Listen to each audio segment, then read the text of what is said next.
So hello hi everyone, welcome back to my YouTube channel. हमारे YouTube channel पे आपका स्वागत है। हम दोनों फिर से आ चुके हैं न्यू रिएक्शन वीडियो के साथ। मैं हूं विकास मौर्य। मैं हूँ मिस आंचल।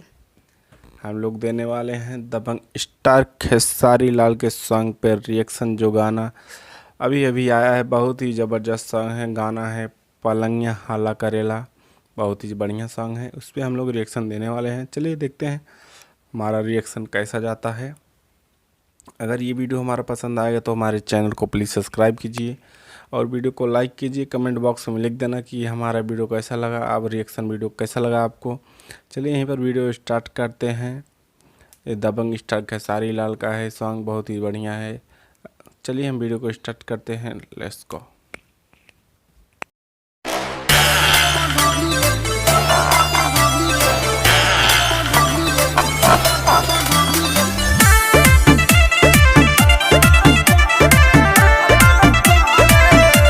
एंगल म्यूजिक कुमार रमेश की प्रस्तुति।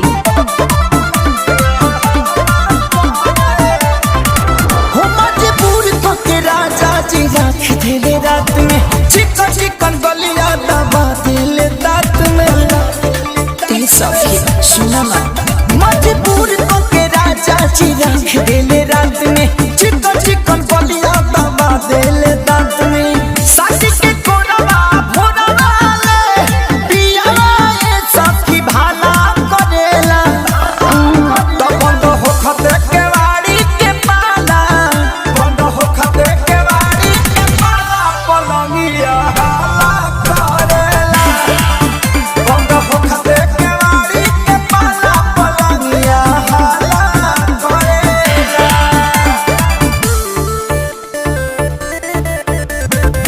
Music by Priyanshu Singh.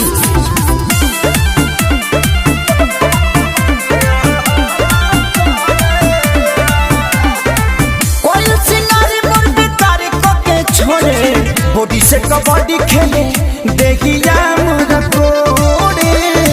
ए हो कोई सिंगारी मुर्गी तारी को के छोड़े, बॉडी से कबड्डी खेले दे है हमारी तोड़े। काटला कीड़ी तसीड़ी लगा के फानी के साथी दूतावा चढ़ेला। तब बंद हो खते के वाड़ी के पाला, बंद हो खते के वाड़ी के पाला, पलंगिया हाला करेला। बंद हो खते के वाड़ी के पाला, पलंगिया हाला करेला।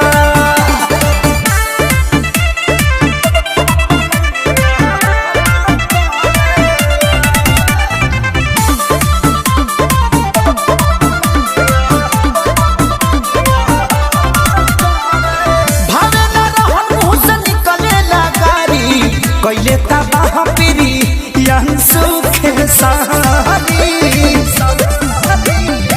भावे न रहन मुँह से निकलेला गारी, कैले तबाह सोनू संजय खेसारी। प्रिंस प्रियदर्शी करे मन मरजी, देखो ते सोझा मोरा जीव हटारेला। तब बंद हो खते के वाड़ी के पाला, बंद हो खते के वाड़ी के पाला, पलंगिया हाला करेला। बंद हो खते के वाड़ी के पाला, पलंगिया हाला करेला।